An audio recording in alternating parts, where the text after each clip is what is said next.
පවන්සිරගේ සමහර ලක්ෂණ මගේ සැබෑ ජීවිතෙත් තියෙනවා. ඒක නිසා තමයි මට ඒ චරිතයට උපරිම සාධනයක් කරන්න ලැබුණේ. ඩෙනිස් 2025 සම්මාන රාත්‍රියට ආපෙලාවේ අපිත් එක්ක ඉන්නවා මේ දවස්වල අපි ආදරය කරන චරිතයක්. හෂාන් රත්නායක.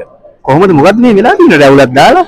ඔව් පොඩ්ඩක් ඒ කියන්නේ කාලයකට පස්සේ මම ටිකක් වෙනස් වෙන්න හිතුවා. මේ අතනම රවීන්ද්‍ර රන්දිනිය සර්ගේ සින්දුවකට අද මට අයිටම් එකක් තිබ්බ. ඉතින් ඒ අයිටම් එක කරේ චන්දනස තමයි කොරියෝග්‍රැෆි කරේ. මම හිතන්නේ මගේ ලයිෆ් එකේ මට ලැබුණු ලොකු ඔපචුනිටි එකක්. ඉතින් මම ඒකට හරි වාසනාවන්ත ඔපචුනිටි එකක් ගන්න. විශේෂයෙන්ම රවීන්ද්‍ර සර්ගේ ඉස්සරහ මට පර්ෆෝම් කරන්න ලැබුණා. ඉතින් හොඳ අවස්ථාවක් කියලා හිතනවා. රවුල පොඩ්ඩක් ගැලරෙන මේක අපි අල්ලගෙන ඉන්නේ. හරි. කොහොමද මේ රයියම් ටෙනිස් කියන මොකක්ද අයියට කියන්න තියෙන්නේ? ඔය ඇත්තටම මේ කලාකරුවන්ට හොඳ අභිප්‍රේරණයක් ලැබෙන මේ වගේ මොටිවේෂන් එකක්. ඉතින් මේ හැමදේම එක්ක මම හිතන්නේ කලා ශාස්ත්‍රයේ වටිනාකමක් එකතු කරන්න පුළුවන් ඉවෙන්ට් එකක්. මගේ ඩ්‍රීම් එකක් තිබ්බ කවදාකරි රයිගම් ටෙනිස් එක එකතු වෙන්න. ඉතින් මට මේ අවස්ථාව ලැබුණා. ගිය සැරේත් ලැබුණා. ඉතින් මම හිතන්නේ මේ සැරේ ඊට ලොකු අවස්ථාවක් ලැබුණේ පර්ෆෝම් කරන්න ලැබුණ එක. ෆස්ට් ටයිම් පර්ෆෝම් කරේ. ඉතින් දැන් ටික මහන්සි. මොකද අපි රිහර්සල් කරලා කැපවීම අපේ ටීම් එක විශේෂයෙන්ම නරේන්ද්‍ර දුමින්දාය ඇතුළු චන්දන වික්‍රමසිංහ සර්ගේ ටීම් එක ලොකු කැපවීමක් ගත්ත මේකට. ඉතින් වාසනාවන්තයි මම. මායාවියකින් ලැබෙන ප්‍රේක්ෂක ආදරය ගැන මොකක්ද අයියට කියන්නේ? ඔව් ඇත්තටම මල්ලි මේ දවස්වල ලොකු ආදරයක් ලැබෙනවා.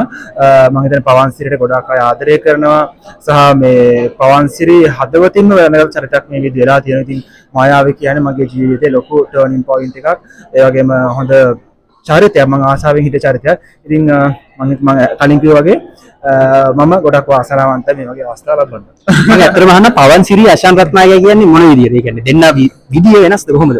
මෙහෙමයි පවන්සිරිගේ සමහර ලක්ෂණ මගේ සැබෑ ජීවිතෙත් තියෙනවා. ඒක නිසා තමයි මට ඒ චරිතයට උපරිම සාධනයක් කරන්න ලැබුණේ. ඉතින් ඒකත් එක්ක මම සාධනයක් කරපු නිසා තමයි හොඳ ප්‍රතිචාර ලැබෙන්නේ. ඊට අමතරව මේ දවස්වල ITN නාලිකාවේ රාත්‍රී 8ට සිහින වර්ෂා යනවා. ඒක නම් ටිකක් වෙනස් චරිතයක්, විලන් කැරක්ටර් එකක්. මම හිතන්නේ ඒකට ලැබෙන ප්‍රතිචාර වෙනස්. මේ දවස්වල ටෙලිකාස්ට් වෙන්නේ අහසයි පොළොවේ වගේ වෙනස් චරිත දෙකක්. බොහොම ස්තුතියි අපිත් එක්ක සම්බන්ධ වුණාට. Thank you so much. සහ මේ ඔයාලටම සුබ පතනවා. ඔයාලට කටයුතු සාර්ථක වෙන්න කියලා.